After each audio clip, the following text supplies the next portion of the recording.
Assalamualaikum warahmatullahi wabarakatuh. Semoga selamat sejahtera bagi kita semua. Kembali lagi kita bertemu di channel Edukasi Belajar Biologi. Belajar biologi, kenali diri, raih prestasi, wujudkan budi pekerti. Pada pertemuan kali ini kita akan belajar tentang pertumbuhan dan perkembangan pada hewan. Bagaimana materinya? Yuk kita belajar bersama-sama. Pertumbuhan dan perkembangan pada hewan itu terbagi menjadi dua. Yang pertama fase embrionik yang dimulai dari zigot sampai embrio. Yang kedua fase pasca embrionik yang dimulai sejak terbentuknya embrio. Fase embrionik itu terjadi melalui namanya embriogenesis, yaitu proses pembelahan zigot menjadi embrio. Zigot itu terbentuk dari fertilisasi yang berupa sel tunggal atau diploid. Mari kita perhatikan gambar pada slide ini. Nah, zigot itu akan berkembang menjadi morula, yaitu hasil pembelahan zigot yang menjadi 64 buah sel yang mirip anggur. Kemudian morula akan berkembang menjadi blastula, yaitu zigot yang telah memiliki rongga yang disebut blastosol yang menjadi calon rongga tubuh. Blastula kemudian akan melakukan implantasi dan invaginasi. Jadi implantasi itu adalah pelekatan zigot pada endometrium untuk membentuk membran kehamilan. Implantasi dilakukan oleh sel luar blastula yang disebut sel tropoblas. Kemudian kalau invaginasi adalah proses pembentukan arsenteron pada gastrula. Jadi blastula akan berkembang jadi gastrula, yaitu zigot yang telah mengalami yang tadi namanya implantasi dan invaginasi dan memiliki lapisan embrionik. Sehingga nanti gastrula inilah yang akan berkembang jadi embrio. Nah, mekanisme invaginasi itu yang pertama tadi blastula itu akan membentuk lekukan blastofor pada salah satu kutubnya. Nah, lekukan tersebut kemudian membentuk saluran yang disebut arsenteron dan lapisan embrionik. Arsenteron itu dapat dibentuk secara ada namanya protostomia, yakni invaginasi dimulai dari mulut ke anus. Nah, filum yang melakukan ini adalah Porifera, Solenterata, Platyhelminthes, Nemathelminthes, Annelida, Arthropoda, dan Mollusca. Kemudian ada lagi secara deuterostomia, itu invaginasi dimulai dari anus ke mulut. Filum yang melakukan ini adalah Echinodermata dan Chordata. Nah, setelah dari fase embrionik maka akan menuju ke fase pasca embrionik yang terjadi melalui organogenesis dan setelah bayi dilahirkan. Nah, organogenesis adalah proses pembentukan organ-organ dari embrio. Lapisan-lapisan embrionik itu yang pertama ada lapisan ektodrem, itu dibentuk dari sel-sel epiblast atau kutub animal. Kemudian ada endodrem, dibentuk dari sel-sel hipoblast namanya atau kutub vegetal.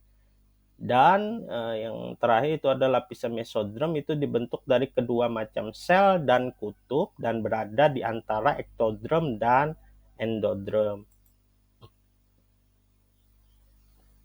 Nah, lapisan-lapisan embrionik ini akan berkembang menjadi lapisan ektodrem, itu akan menjadi epidermis kulit dan derivatnya, kemudian sistem syaraf, kemudian sistem indera, medula adrenal, gigi, dan rahang.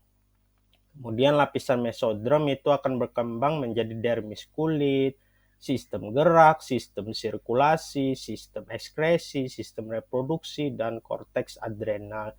Sedangkan lapisan endodrem itu akan berkembang menjadi sistem pencernaan, sistem pernapasan, kelenjar timus, kelenjar tiroid, dan paratiroid, dan saluran-saluran lainnya.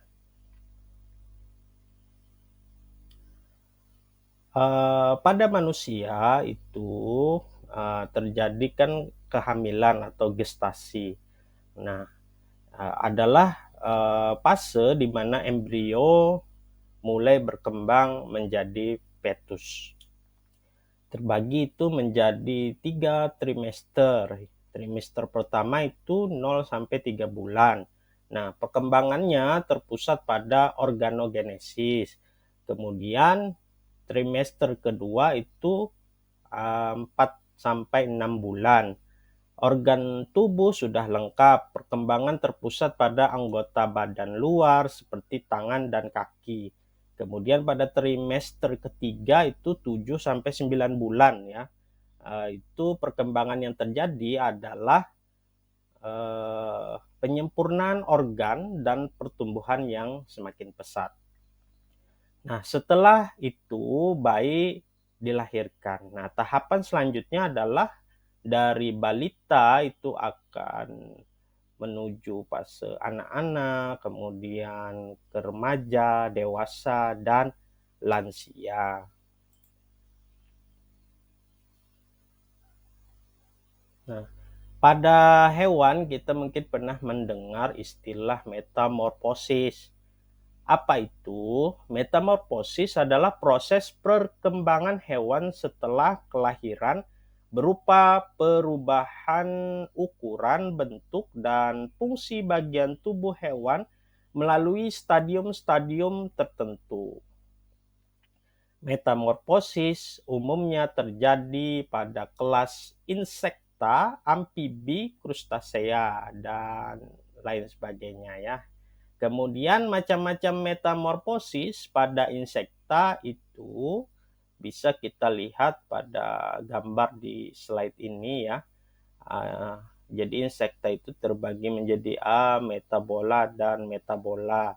Nah, ametabola ini artinya tidak bermetamorfosis. Serangga yang melakukan ini adalah kelompok Apterygota, artinya tidak bersayap. Contohnya seperti Lepisma saccharina atau kutu buku ya. Kemudian ada Tisanura atau Collembola. Nah, yang kedua metabola itu akan terbagi menjadi ada namanya holometabola dan hemimetabola. Pada hemimetabola itu terjadi proses metamorfosis ya, di mana zigot itu berkembang menjadi nimfa yang hanya berbeda ukuran saja dengan imago. Nah, serangga yang melakukan ini adalah kelompok Exopterygota. Contohnya adalah Orthoptera atau bersayap lurus ya, seperti belalang, kecoa, dan jangkrik.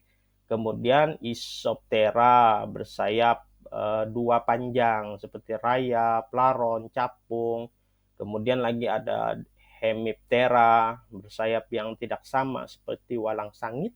Kemudian ada Homoptera itu bersayap sama seperti kutu kepala, kutu daun ya. Kemudian tadi ada lagi kan holometabola. Nah, ini melakukan metamorfosis yang sempurna. Zigotnya berkembang menjadi larva yang berbeda bentuk dan struktur tubuhnya dengan imago. Nah, pupa adalah fase peralihan serangga yang melakukan ini adalah kelompok Endopterygota. Contohnya Lepidoptera, ada bersayap sisik seperti kupu-kupu. Kemudian ada Siphonoptera, itu kutu tak bersayap seperti pinjal. Kemudian ada Hymenoptera, itu bersayap selaput seperti lebah, semut rangrang. Kemudian ada Coleoptera itu bersayap perisai, itu seperti kepik. Kemudian kumbang, apalagi ada Neuroptera itu bersayap jala seperti undur-undur, contoh hewannya ya. Kemudian ada Diptera, itu bersayap sepasang seperti nyamuk dan lalat. Jadi untuk lebih singkatnya pada slide ini ada gambarnya ya, dari hemimetabola itu zigot akan jadi nimpa, kemudian akan jadi imago atau serangga dewasa. Kemudian pada holometabola itu ada fasenya dari zigot, kemudian berubah jadi larva, larva jadi pupa, pupa jadi imago. Nah, kemudian ada lagi metamorfosis pada katak ya, di mana katak ini mengalami perubahan dari telur menjadi berudu, jadi insang dalam dan ekor panjang. Kemudian akan mengalami perubahan lagi nih menjadi berudu berkaki, tapi masih insang dalam ya, ekornya memendek ya. Kemudian akan berkembang lagi jadi katak muda. Jadi dari katak muda itu akan menjadi seekor katak dewasa, artinya ekornya tadi udah menghilang ya. Kemudian paru-paru, ekor pendek, kaki berkembang, itu pada katak muda ya. Kalau pada katak dewasa sudah lengkap semuanya dan ekornya menghilang ya. Oke, baik, cukup sekian pembelajaran kita pada pertemuan kali ini. Semoga bermanfaat. Jangan lupa like, komen, share, subscribe, dan aktifkan loncengnya agar kalian tidak ketinggalan video pembelajaran selanjutnya. Wassalamualaikum warahmatullahi wabarakatuh. Salam biologi.